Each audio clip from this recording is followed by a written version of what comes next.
Hello, I'm Steve McCaughey, the Executive Director of the Seaplane Pilots Association. In this short video, we'd like to take a look at the compatibility between boats and seaplanes. Kenmore Air Harbor and Seattle Seaplanes are the two operators on Lake Union, and together we account for over 33,000 operations on the lake annually, an operation being defined as a single takeoff or landing. And in that congested lake, with all that boat traffic, there's never been any kind of issue, any kind of problem with any boat in all the years we've been operating down there. So an important consideration when we're talking about the compatibility of boats and seaplanes is the fact that in most states, boaters aren't required to have licenses. In contrast, seaplane pilots usually hold more than one pilot license, each of which takes a considerable amount of training, investment of time and energy, and they must be certified by the Federal Aviation Administration to operate these aircraft. All of this adds up to making them a highly responsible, safe, and conscientious user group. No, I haven't. I actually was watching them when I was coming out of the harbor, and I thought it was pretty cool. Those guys, I mean, they do a real good job. I felt really safe around them. But they're always trying to do the right thing, and they're watching out for you more than anybody else is on this lake. The seaplane pilots will watch you better than anybody because there's so many of them. They ask about the seaplanes and if there's ever been any incidents, and I tell them no, I've never heard of any incident in all these years. The seaplane pilots know exactly what they need to do, where they need to go. In my experience, it's actually worked out really well.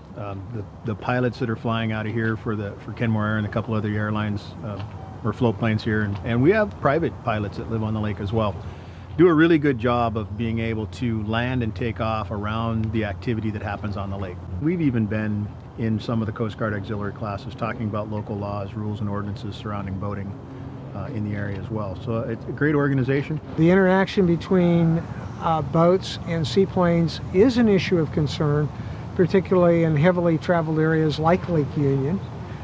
And we want to make sure that our boaters understand that as the stand-on vessels, they should maintain course and speed, and the aircraft will adjust to whatever their course and speed is.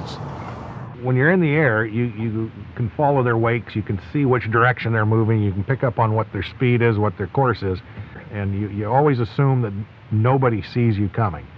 You make very little noise when you're landing, and so people don't hear you coming, and they don't have any reason to be looking up. There's not a lot of seaplane traffic on this lake.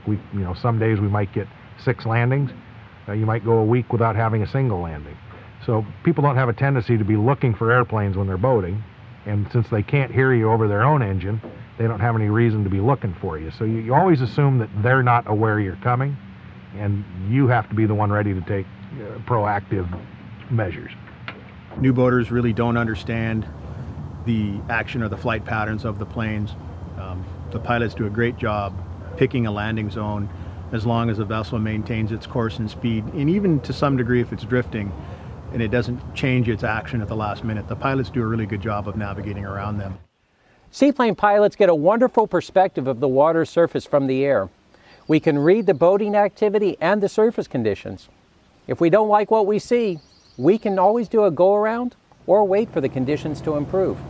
So if you get down there and there's a paddleboard or a kayaker that you didn't see, then you just make the decision to go around and try again, pick a better line next time. If you're coming in to land at Lake Union, you get a good assessment of what's on the lake, and generally you're picking a path where you don't set up a converging course with anybody. You always make sure that whatever path you pick for your landing, that vessel, that boat, is moving away from you and you're moving away from it as you go through your landing run. You never do it the other way around where that gap is closing. And that's one of the first rules to maintain safety on the lake. Seaplanes and boats have coexisted on places like Lake Union for decades and decades, and it works. And as long as it continues working the same way it has forever, I think we're good to go.